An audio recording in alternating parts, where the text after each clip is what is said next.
Hey guys, this is Missy Short and Lisa May, and we're going to share a little bit with you about how we built this seventh grade science Canvas course. So we're going to take a few minutes and just kind of walk you through our thinking behind the course.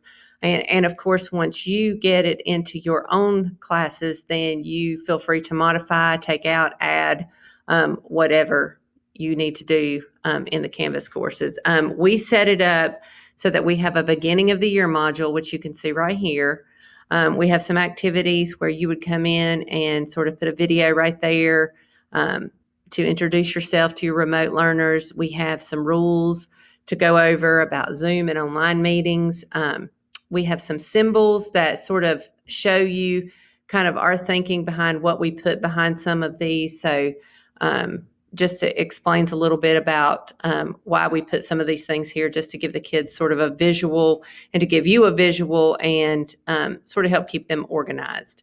One of the things that we put in there afterwards was just a little quiz to sort of help them understand that, they need to take online lessons and meetings seriously. So it's just a simple little quiz, kind of their first activity that they get graded on.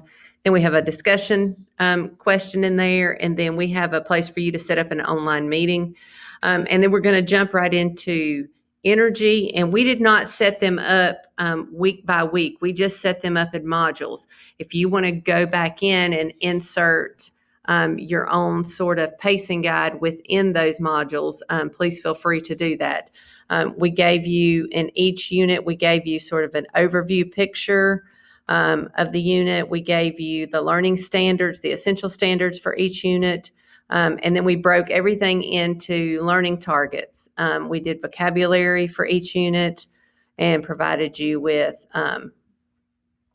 lots of resources. There's different resources. There's some things in here that are presentations. There's some things that have videos embedded, but just sort of moves you through some activities that will engage the kids that you're teaching online.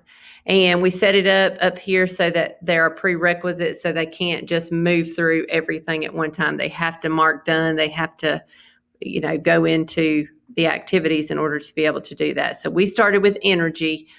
We have some things built in there called do nows. We have the vocabulary list, and what we did with those was we added down here, up here, a link to a Google Drive folder that we built. And inside this Google Drive folder, everything except for common resources is locked. So you will have to make a copy of that.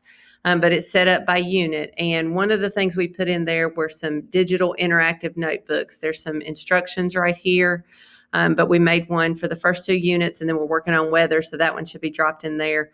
But within these digital online notebooks, you already have some places for them to put notes. Like, for instance, in energy, one of the presentation or one of the activities within the module has them just taking notes in their notebook. And so we've already placed some of those things in there for you. Some of the things they will have to do, like vocabulary. But it just gives you another resource, especially for your online learners. Now, the only downside to this is that you have to make a copy for each student. So you can force a copy. You can set it up so that you force them to get a copy when they open it up. But there's a whole bunch of stuff inside of this masterclass activity. We put all of the activities in there so that if you have students that need you need an extra copy, or you want to take that copy and modify it, all you have to do is make your own copy, and then you can make the modifications that you want. The one folder that is accessible to everyone to sort of add to is this common resources folder. So there, if you want to drop some things in there, if you want to get some activities that you use in class that work really well for the common good, this one you have access to where you can drop in and share activities. So we just felt like this was a good resource. We're kind of all in the same boat here, kind of learning as we go about how to navigate online learning and in-class learning all at the same time. So we've set up, like I said, we've got the beginning of the year module. We've got energy and conservation set up by learning targets. We moved into force and motion. And again, there are lots of activities in there that you might want to modify, that you might want to add to. There might be some things you want to